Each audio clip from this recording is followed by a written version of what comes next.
Salut, soyez les bienvenus pour cette nouvelle vidéo. Aujourd'hui, je vous propose de découvrir ou redécouvrir un instrument. Il s'agit du HP 53310A.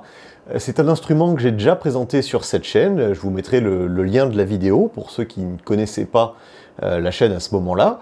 C'est un instrument assez unique puisqu'il se place finalement à l'intersection entre un analyseur de spectre et un oscilloscope, puisque en quelques mots, c'est un instrument qui permet d'afficher l'évolution de la fréquence d'un signal au cours du temps, ou d'étudier par exemple la stabilité d'un oscillateur sous la forme d'un histogramme pour voir la déviation standard. C'est un instrument qui est plutôt rare et assez unique. L'exemplaire dont je dispose, il est équipé d'une option qu'on appelle l'option 031 qui permet de étendre la capacité de cet instrument à observer des signaux en haute fréquence jusqu'à 2,5 GHz. Cette option 31, elle fait appel à un système de down conversion, un petit peu finalement le même principe que ce qu'on a vu au cours de la dernière vidéo sur un analyseur de spectre. On a donc un oscillateur local et un mixeur pour effectuer une down conversion, ramener un signal en bande de base qui peut ensuite être acquéri par toute la circuiterie numérique qui va bien dans cet instrument. Le problème que j'ai, c'est que cette option 31, elle n'a jamais marché sur cet instrument, pour une bonne raison, c'est que un petit composant programmable présent sur la carte oscillateur locale est mort. À savoir, il ne répond plus aux commandes du processeur principal, et donc le processeur principal, en l'absence de réponse, considère que l'option n'est pas présente, et ne met pas en possibilité à l'utilisateur d'utiliser toute cette fonction de down conversion. C'est presque vrai, puisqu'il y a quelques années en arrière de ça, en 2018, j'avais écrit un petit bout de VHDL qui permettait, une fois synthétisé et chargé dans un PAL ou un GAL, je sais plus, enfin bref, un composant programmable, ce même composant programmable, permettait de faire croire au processeur que la carte oscillateur locale était bien vivante. Mais ça s'arrêtait là, c'est-à-dire que, basé sur l'adresse présente sur le bus d'adresse, je scrute ça et je dis « Ah, là c'est mon adresse ». Et puis je baisse une ligne qui est de mémoire une ligne DTACK, qui est une ligne d'acquittement pour dire au processeur oui, je suis là, continue de faire ce que tu as à faire. Note présent. Note présent. Et sauf que ça s'arrêtait là. J'avais déjà dû faire un petit peu de reverse engineering pour comprendre sur quelle adresse devait se présenter la carte oscillateur local. Mais j'étais pas allé plus loin. À savoir, j'avais pas du tout rétabli finalement la possibilité pour le processeur principal de dire à la carte oscillateur locale, ok, il me faut un signal à 1 GHz ou à 1,23 GHz ou 600 MHz, bref. Et j'étais pas allé plus loin que ça. Et s'il faut, même la carte oscillateur locale ne marche pas. Donc, ce que je vous propose au cours de cette vidéo, c'est d'étudier dans le détail cette carte 031, là, qui est l'oscillateur local, de voir comment on fait pour faire de la synthèse de fréquences, plus en détail que ce qu'on a pu voir au cours de la dernière vidéo, et éventuellement tenter de rétablir le fonctionnement complet de l'option 31 en poursuivant ce travail de reverse engineering pour comprendre comment le processeur principal est censé parler à ce petit composant programmable et pour synthétiser des fréquences qui vont bien. Voilà, donc ce sera une vidéo plutôt instructive, je pense, dans un premier temps, plutôt sous forme de tutoriel, comment on fait pour faire la synthèse de fréquences avec des boucles à verrouillage de phase. Voilà. Et un petit peu de reverse engineering de l'électronique RFHF de cette carte 031. Alors sans plus tarder, voici cette fameuse carte 031, la carte oscillateur local, qui est en charge de générer un signal entre 200 MHz et 2,5 GHz. On retrouve ici un emplacement vide, c'est un support pour le GAL, donc le petit composant programmable qui joue le rôle d'interface entre le bus d'adresse et le bus de données, en fait finalement le bus processeur et le reste de cette carte électronique. Alors à la base, le fameux composant défectueux, il était soudé là-dessus, et puis je l'ai retiré, parce que malheureusement c'est lui qui était impliqué dans le défaut de cette carte. Impossible d'aller relire la configuration matérielle de ce PAL ou de ce GAL. Donc j'ai préféré souder un support pour me laisser le loisir d'installer justement mon fameux GAL 22V10 de chez Lattice, qui me permettait de faire croire au processeur que la carte était bien présente et bien fonctionnelle.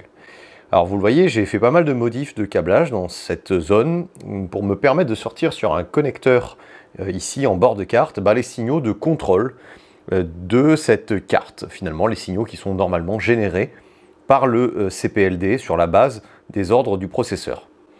Globalement, cette carte, elle se décompose en deux étages. Ici, la partie que je vais appeler synthèse de fréquence ou boucle à verrouillage de phase, et sous cet autre capot, une partie que je vais appeler multiplieur ou diviseur de fréquence plus amplificateur buffer ou amplificateur de sortie. Sur les entrées et sorties de la carte, on a ici l'entrée pour la référence de la base de time base, en fait, la référence de temps, du 10 MHz, en fait, c'est assez commun. On a ici le deuxième connecteur qui est la sortie, donc la fréquence synthétisée entre 200 et 2,5 GHz. Et on a ici un autre connecteur qui est la sortie de la base de temps à 10 MHz. Donc je vous propose, sans plus attendre, de sortir les blindages et d'aller inspecter chacune de ces zones. Petit disclaimer, avant de continuer, il faut savoir que cette carte ne fait pas l'objet du manuel de service. Le manuel de service est très pauvre pour cet instrument. On a un clip, donc un Component Level Information Package avec des schémas. Mais comme cette carte est une carte d'option, elle n'est absolument pas documentée dans le clip. On n'a pas les schémas pour cette carte. Donc tout ce que je vais décrire dans la suite de cette vidéo, c'est basé uniquement sur mon interprétation du fonctionnement de cette carte et les quelques infos que j'ai pu glaner sur Internet. Donc attention, s'il y a des gens qui veulent se lancer dans le rétrofit de l'option 031 sur leur HP 53310A, tout ce que je vais dire dans la suite de la vidéo est basé sur mes observations et mes conclusions de reverse engineering. Ça n'est pas issu d'un manuel de service pour cette carte.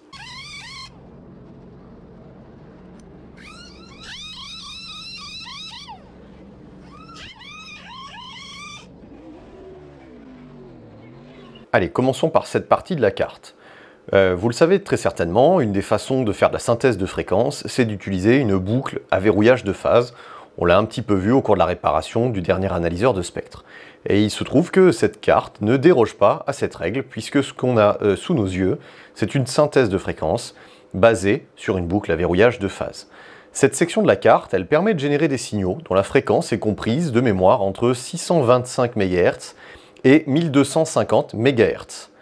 Vous l'aurez compris, la suite de la carte a très certainement un rôle à jouer afin d'étendre cette plage de fonctionnement, puisque je vous l'ai dit, au global, la carte génère des signaux entre 200 MHz et 2,5 GHz. Mais on reviendra là-dessus plus tard.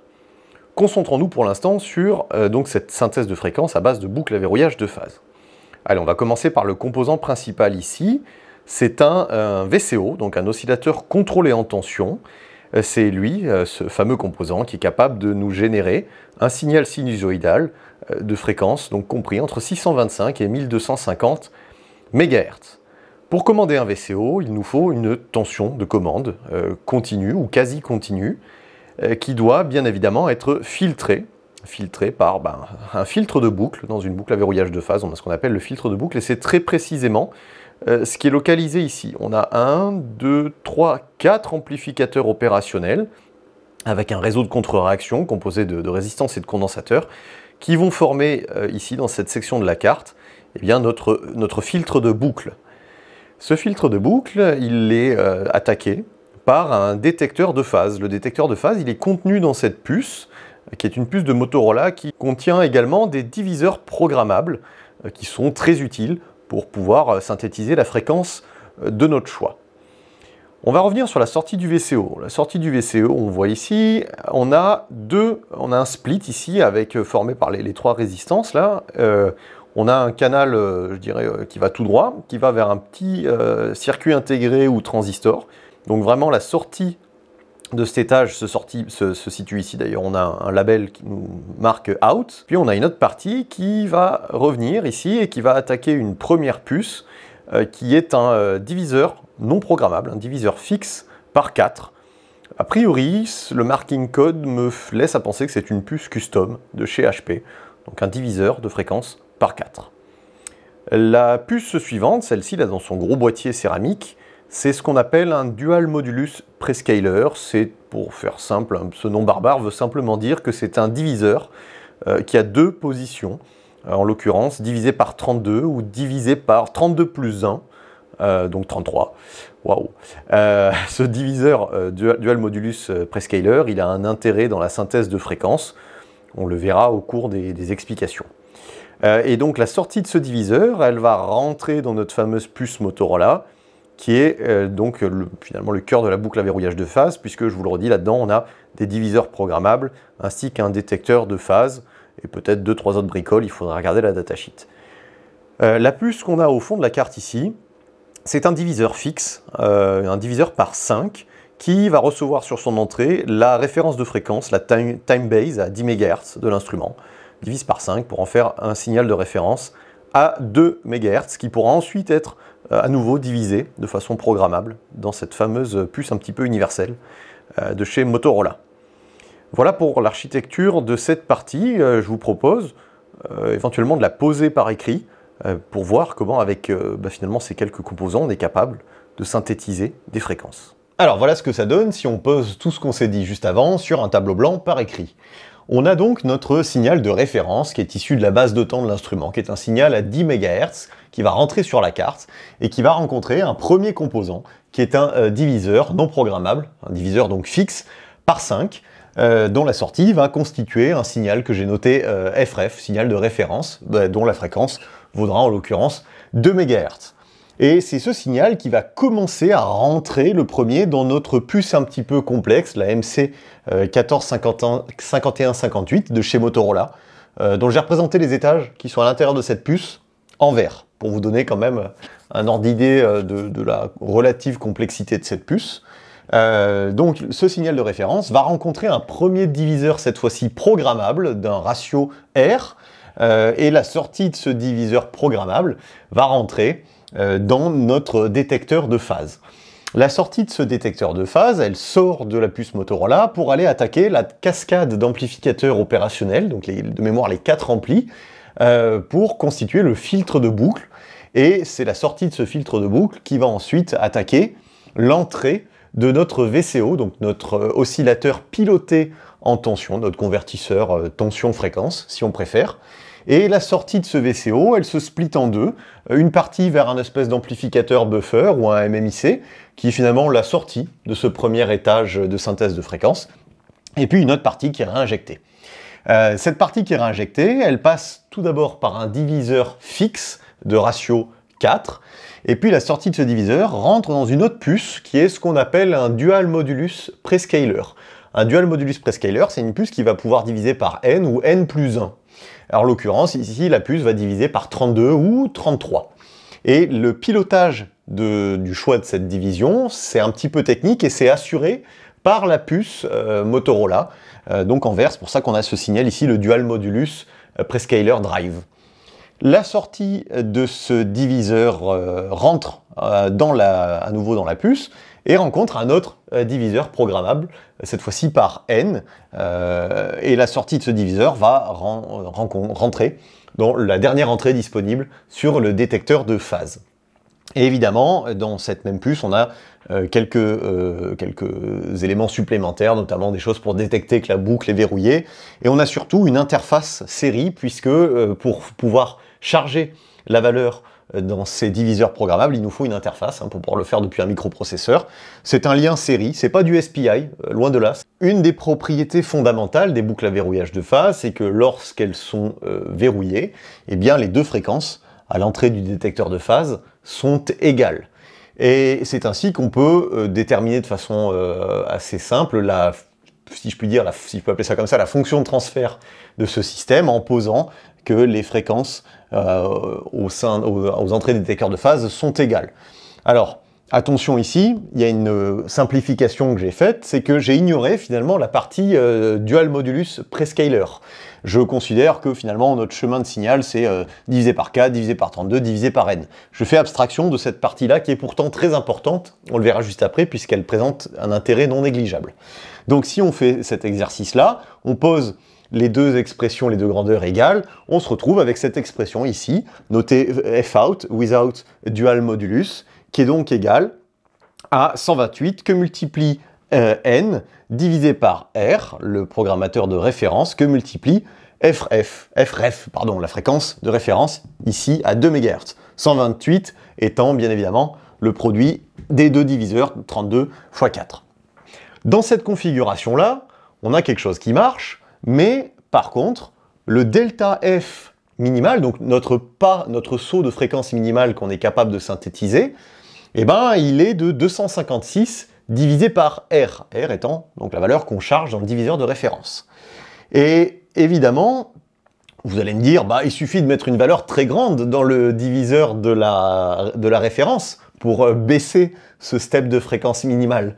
Sauf que c'est pas si simple, parce que si on fait ça, on complexifie énormément le design du filtre de boucle, puisque ce qui se passe dans ce diviseur R aura une conséquence sur la nature des signaux à filtrer dans le filtre de boucle, et ça implique plein d'autres choses, notamment sur la capacité de la boucle à changer rapidement de point de fonctionnement, chose dont on n'a pas encore parlé. Il y a des notions de dynamique de la boucle, et évidemment ce choix-là peut se faire au détriment de la complexité du filtrage et je pourrais dire, de la dynamique de la boucle. Donc c'est là qu'intervient le fameux dual modulus prescaler, dont j'ai passé sous silence jusqu'à présent. Il s'avère que si on introduit ce système de dual modulus prescaler, c'est un petit peu magique, ça nous fait apparaître un second terme, que je notais ici dans cette expression. Si, dans le cas de notre boucle, on l'utilise correctement, avec le diviseur par n et le compteur par a, on se retrouve avec cette expression-là. Finalement, une expression qui si on la développe, qui se split en deux termes. Le premier terme, vous le reconnaissez, il est quand même très proche de celui d'avant. Donc on a un terme, je dirais, de tuning grossier, et puis on a un deuxième terme qui vient s'additionner ici, le 4A sur R, et c'est grâce à ça qu'on va pouvoir faire un tuning en fréquence beaucoup plus fin. Prenons un exemple, ici avec FREF à 2 MHz, ce qui est le cas dans notre système. Prenons que la valeur de mon prédiviseur de référence, je la règle à 16.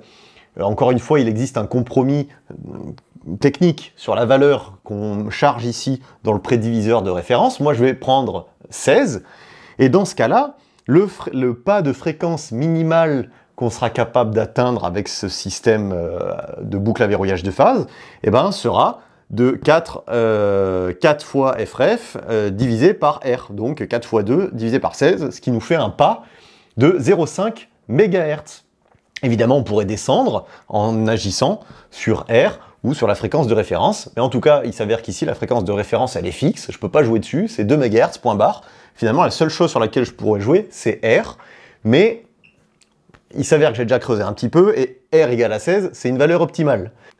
En plus, le pas ici qu'on atteint de 0,5 MHz, il est largement suffisant, puisque le HP 53310A, lorsqu'on utilise l'option 31, il considère que le synthétiseur, il a un pas de 1 MHz. Donc, j'ai pas besoin d'avoir un pas plus fin que ça. Voilà, sur le fonctionnement de ce synthétiseur de fréquence. Voici l'autre partie de la carte. Pour rappel, le synthétiseur que nous sommes en train d'observer est censé délivrer des fréquences comprises entre 200 MHz et 2,5 GHz. Or, comme nous l'avons vu, la partie juste avant, construite autour de la boucle à verrouillage de phase, ne permet de synthétiser que des fréquences dans la plage utile du VCO, à savoir entre 625 et 1280 MHz. On a donc besoin d'une autre partie de la carte pour poursuivre la synthèse afin de diviser ou multiplier les fréquences générées par l'étage précédent. Et il s'avère que c'est précisément ce que fait cette section de la carte. Vous le voyez, on a ici 4 chemins de signaux qui évoluent de façon parallèle, qui sont splittés ici, on le voit sur la piste de cuivre, qui forme une étoile, et puis qui sont recombinés à la fin, ici. On le voit vraiment sur la forme des tracés du cuivre. Eh bien, la sortie du synthétiseur, que nous avons décrit précédemment, arrive ici, et puis va rencontrer ces petits composants en package SOT23 qui sont très vraisemblablement, encore une fois c'est une hypothèse, mais très probablement des diodes PIN. Donc les diodes PIN, ce sont des choses qui peuvent être utilisées pour réaliser des interrupteurs en électronique haute fréquence. Et puis, si on tente de comprendre le fonctionnement là, de ces 4 pistes de signaux qui évoluent en parallèle, on va prendre la plus simple. On voit qu'on a ici une ligne de transmission sur laquelle il n'y a pas grand-chose finalement. On a la diode pin, l'inductance qui est probablement là pour assurer la polarisation de la diode pin, un condensateur de séparation et un réseau ici en pi, uniquement composé de résistance, donc c'est très probablement pour introduire de l'atténuation. On a notre ligne de transmission qui continue, à nouveau un condensateur de couplage, une inductance de polarisation pour la diode pin, recombinaison du signal. Donc on vient de décrire le signal, le chemin du signal qui est utilisé lorsque on désire finalement, je dirais, agir en mode x1, ni diviser ni multiplier le signal du synthétiseur. Et puis il nous reste 3 autres chemins. Alors il y en a un sur lequel, il y en a 2 qui se ressemblent énormément, hein, celui du haut, celui du bas, sur laquelle on retrouve des puces custom de chez HP, ça ressemble en tout cas au marking code de chez HP. Il y en a une qu'on connaît déjà, la 585-552, c'est un diviseur par 4. C'est précisément le diviseur par 4 qui était utilisé dans la boucle à verrouillage de phase juste au-dessus. Donc le chemin du bas, c'est très probablement celui qui assure la division par 4 de la fréquence du signal. Et celui du dessus, après mesure, eh bien, il s'avère que c'est un diviseur par 2. Donc le chemin du dessus assure la division par 2. Et puis il nous reste ce chemin-là. Ce chemin-là, on remarque qu'il y a un élément ferromagnétique, donc un transformateur, et puis juste derrière, un CR9, donc probablement une diode. Eh bien ça, en électronique micro-ondes, c'est très probablement un multiplieur de fréquences, puisqu'il y a des topologies de multiplieurs de fréquences qui font précisément appel à ce genre de composants, donc des transfos et puis des diodes. Un dénominateur commun finalement à presque tous ces chemins de signaux, c'est à la fin la présence d'un MMIC, donc une puce micro-ondes qui est un amplificateur, donc quelque chose un ampli, hein, sur lequel on retrouve 4 ports, donc les ALIM, RF in, RF out, et on voit qu'on a ça à chaque fois, sauf dans le x1. Et puis on arrive ici sur la partie recombinaison, à nouveau c'est la même stratégie, on a une diode pin pour chaque signal, et puis on a des éléments de polarisation pour assurer la fermeture ou l'ouverture de ces diodes pin. On recombine notre signal ici, et on arrive dans une section de la carte qui est quant à elle composée de différents MMIC, à nouveau des puces, donc des A09, il me semble le marquage qu'il y a dessus. Donc A09 ça correspond à des puces de chez Agilent que sont les MSA 0986, qui sont vraiment des MMIC, qui ont une fréquence de transition assez élevée, donc vraiment des amplis. Et il faut savoir que cet oscillateur local, à la fin, a un niveau de sortie assez élevé, relativement élevé, qui est de 8 dBm. Donc j'imagine que tout cet étage-là, c'est l'amplification, peut-être un tout petit peu de filtrage et d'adaptation d'impédance. Un dernier élément concernant la commande. Donc, je vous ai dit que les diodes PIN permettaient de sélectionner le chemin à faire emprunter au signal. Il y a une petite... ce que je n'ai pas creusé, c'est de savoir est-ce qu'on se contente de piloter ces diodes PIN ou bien est-ce que par exemple on fait l'effort aussi de désactiver toute l'alimentation des MMIC, des diviseurs, des étages multiplieurs, etc. ou est-ce qu'on se contente d'ouvrir et fermer des morceaux de circuit. En tout cas, une chose est certaine, on ne peut activer qu'un seul signal, qu'un seul chemin de signal à la fois, puisqu'il y a un décodeur ici qui est caché, on ne le voit pas forcément, c'est un 74F139D, qui est un démultiplexeur, ce qui impose, dans sa logique de commande, de n'activer qu'une seule section à la fois, j'imagine, pour éviter des accidents. Et bien voilà, pour cette section de la carte, on va essayer de poser tout ça par écrit. Alors voici ce que ça donne pour la partie suivante de la carte. On a nos 4 chemins de signaux en parallèle. Sur la commande, un petit peu plus de détails, comment ça se passe. On a donc un 74F139D qui est un démultiplexeur avec une ligne d'activation. Donc le CPLD génère pour cette partie de la carte en tout 3 signaux, EN, Enable, A0 et A1. Ce qui permet d'obtenir 4 signaux de D0 à D3 qui sont ensuite injectés vers une autre puce qui est un VDN 2595 qui est en gros juste une puce qui permet de sourcer un peu de courant sous des tensions autres que du TTL. Donc genre par exemple on peut lui mettre du 12 volts sur son VCC et elle est capable d'amener ce VCC tout en sourçant du courant de mémoire à une centaine de milliampères. Et donc ce sont ces 4 signaux VCC qui vont être répartis sur la carte pour notamment polariser les diodes PIN ou activer les diviseurs et les multiplieurs. Et ce qui nous donne finalement une espèce de table de vérité qui est décrite ici, avec si la ligne EN n'est pas dans l'état actif, eh bien aucune partie de cette circuiterie micro-ondes n'est alimentée. C'est-à-dire que le fonctionnement de cette carte est inhibé. On essaye de ne pas avoir de signal en sortie. Et puis en fonction des combinaisons qu'on va venir faire sur A0 et A1, eh bien on va travailler en mode multiplieur, unitaire, divisé par 2 et divisé par 4. En ayant ça en tête, on va être capable de mettre au point une stratégie de pilotage de la carte complète, à la fois en chargeant les diviseurs programmables dans la partie synthétiseur, et puis en se servant de cette partie pour étendre la plage de fonctionnement de notre synthétiseur. Et c'est précisément ce qu'on va faire maintenant. Alors voilà ce que ça donne sous forme de synoptique. J'ai représenté nos deux grands étages, la boucle à verrouillage de phase et la section multiplieur-diviseur. Et puis j'ai listé finalement nos variables de contrôle sur lesquelles on va devoir agir pour synthétiser des fréquences comprises entre 200 et 2500 MHz. Donc concernant la PLL, on a trois variables de pilotage que sont les trois valeurs qu'on va stocker dans les registres A, N et R, qui sont les différents diviseurs de référence ou de boucle pour A et N.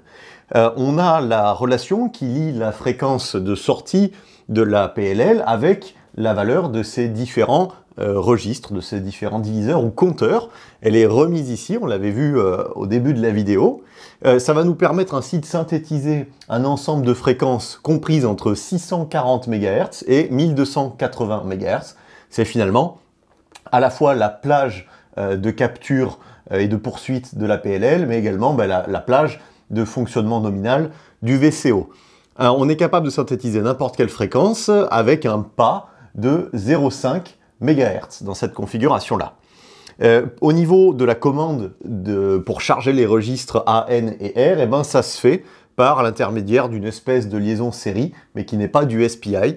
Donc on a de la clock, de la data et un signal EN pour shifter, transférer les données, charger les données dans les registres à décalage. Concernant la partie multiplieur-diviseur, on l'a vu, son pilotage est assuré par l'intermédiaire d'un démultiplexeur. Donc là, nos variables de pilotage, ce seront les signaux A0, A1 et Enable, qui vont nous permettre, selon la table de vérité qu'on avait établie juste avant, de sélectionner l'un des chemins de signal pour faire des multiplications ou des divisions de fréquences. Ainsi, en sortie, on se retrouvera avec un signal compris entre 200 MHz et 2500 MHz, avec, concernant le pas fréquentiel, dans le pire cas, lorsqu'on a le chemin multiplieur par 2, on a notre pas de fréquence qui est 2 fois celui de la PLL, donc 1 MHz, et dans le meilleur des cas, lorsqu'on divise la fréquence du signal de la PLL par 4, le pas fréquentiel est celui de la PLL divisé par 4, donc 0,125 MHz. On va pouvoir passer finalement à la partie, je dirais, implémentation, puisque pour rappel, le CPLD, donc le composant programmable, il est mort. C'est lui qui rend tout ce bazar inopérant. Donc aujourd'hui, on va remplacer le CPLD et ce composant programmable par un microcontrôleur. En fait, on va pas se faire... pardon. On va mettre un Arduino, et puis c'est cet Arduino qui va à la fois faire pousser les données série pour charger les registres ANR et aller piloter le système multiplieur-diviseur. Voilà comment on va procéder pour essayer de se rassurer sur le fait que le reste de l'électronique de la carte fonctionne et qu'il n'y a bien que le CPLD qui est mort. Alors maintenant qu'on a bien compris le fonctionnement du synthétiseur, on a la possibilité d'établir les différents paramètres de notre loi de commande, si je peux appeler ça comme ça, pour aller piloter ce synthétiseur. Alors du coup, j'ai découpé ça dans 4 modes, qui sont les 4 modes du second étage de la carte, et en fonction de chaque mode, j'ai établi les valeurs à charger dans les diviseurs N, le diviseur A et le diviseur R, en prenant comme paramètre d'entrée la fréquence que l'on souhaite synthétiser, comme un entier. Par exemple, si je souhaite synthétiser 1,231 GHz, c'est 1231 MHz que je compte donner comme paramètre dans mon programme. Une remarque sur le diviseur R, c'est le seul qui ne bougera pas entre les différents modes d'opération. J'ai décidé de le fixer à 16. C'est un chiffre que j'ai obtenu de façon empirique, en essayant d'étudier le comportement de la boucle, plutôt ses plages de capture et ses plages de poursuite, de vérifier que la boucle reste correctement verrouillée en mode x1, donc sans chercher à utiliser un multiplieur ou un diviseur de fréquence. J'ai cherché à vérifier qu'elle opérait correctement sur la plage de fonctionnement nominale du VCO.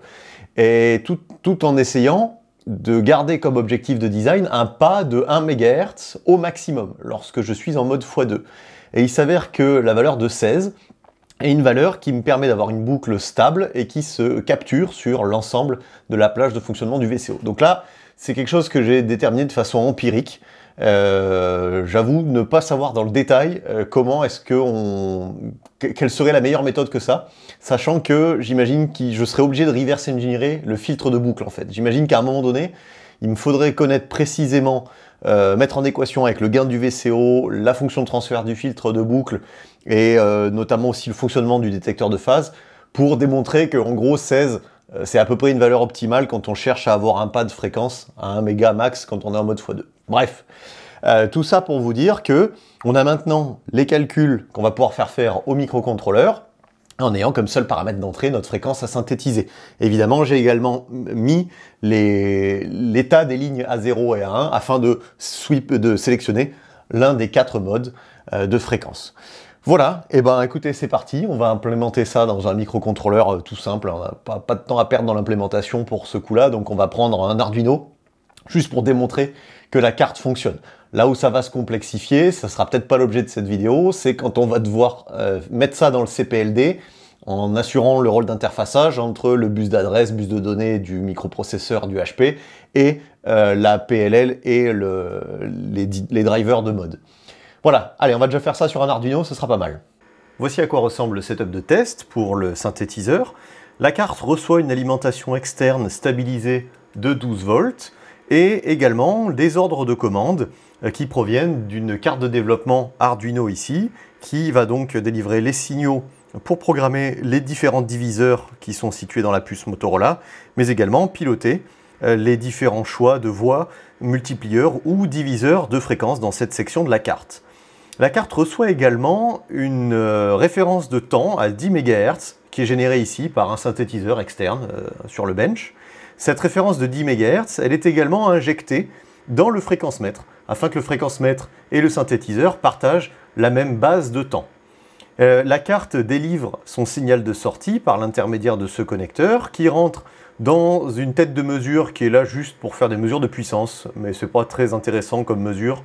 En plus, de toute manière, je suis en limite de ce que c'est mesurer cet instrument. Alors, ça permet d'avoir des mesures ici, ça, sur le Rodé-Schwartz. Et puis, le signal continue et arrive ici, sur un T, et il va se partager entre l'analyseur de spectre Anritsu 3 GHz, ici, par l'intermédiaire d'un DC block, et puis l'autre partie va aller dans le fréquencemètre Marconi. Je suis actuellement en train d'exécuter un code sur le carte de développement Arduino, qui a programmé la carte pour synthétiser un signal à 1234 MHz. Nous sommes donc en mode x1. On n'a pas besoin de diviseur ou de multiplieur de fréquence, c'est la sortie, je dirais, native du VCO. Et on peut donc observer à l'analyseur de spectre, notre réfréquentiel qui contient l'essentiel de la puissance sur une fréquence très proche de 1234 MHz.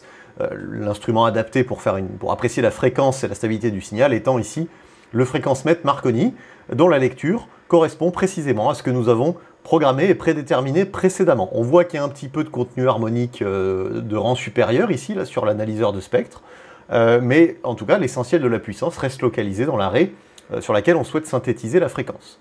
On peut maintenant passer en mode divisé par 4. On avait pris en exemple tout à l'heure sur le tableau blanc 223 MHz, ce qui change la programmation des diviseurs et active le mode x4. Donc, c'est précisément ce que je vais faire. Il me faut changer la voix du fréquencemètre, puisque en gros il a 3 voix et chaque voix a sa plage de mesure optimale. Et puis on a cette fois-ci, sans problème, 223 MHz. À nouveau, sur l'analyseur de spectre, on voit que notre réfréquentiel, qui contient l'essentiel de la puissance, s'est déplacé autour de 223 MHz. Donc ça aussi, bingo, ça fonctionne en mode divisé par 4. On peut continuer l'exercice et passer en mode divisé par 2, en rechangeant la programmation des diviseurs également, pour synthétiser du 555 MHz. Pas de problème, sur l'analyseur de spectre et le fréquencemètre, les affichages sont cohérents. Enfin, on peut passer en mode x2. En mode x2, donc je vais à nouveau changer la voix de mon fréquencemètre parce qu'on est en train de synthétiser quelque chose à plusieurs gigahertz. Tac, voix C. D'après le calcul, on voulait synthétiser donc 2431 MHz, ça correspondait à cette programmation. Et bien là, pareil, pas de souci, c'est bien visible sur le fréquence-mètre. Une remarque sur le contenu de l'analyseur de spectre, on voit que toujours l'arrêt qui contient le plus de puissance est celle qui est située à 2,4 GHz, mais on a quand même la présence ici de l'oscillateur local. Ça, c'est très probablement ce qui est injecté dans le multiplieur de fréquence. Alors certes, l'amplitude est moindre, mais on voit quand même que le contenu harmonique, il n'y a pas uniquement la sortie du multiplieur, il y a un petit peu de reste. J'imagine que c'est pas gênant pour le fonctionnement du synthétiseur quand il fait sa down conversion. Maintenant, on peut se poser la question de savoir est-ce qu'on est capable de faire des steps de 1 MHz. Donc, si je modifie la programmation, je viens de passer de 2431 MHz à 2432 MHz. Et puis évidemment, on peut aller dans l'autre sens et continuer de diminuer la fréquence par pas de 1 MHz. Et on peut continuer comme ça. Vous voyez l'arrêt fréquentiel qui est en train de se déplacer sur l'analyseur de spectre à fur et à mesure que j'envoie des commandes pour diminuer la fréquence. Donc pas de souci, on a bien respecté notre critère de pouvoir step par pas de 1 MHz sur à la fois le fréquence-mètre et l'analyseur de spectre. Évidemment, il faudrait faire l'exercice préférentiellement en mode x1 et vérifier que la PLL ne décroche pas, on ne sort pas de sa plage de capture, et, enfin on reste dans ses plages de capture et de poursuite, sur ce que j'ai défini par le calcul, entre 640 et 1280.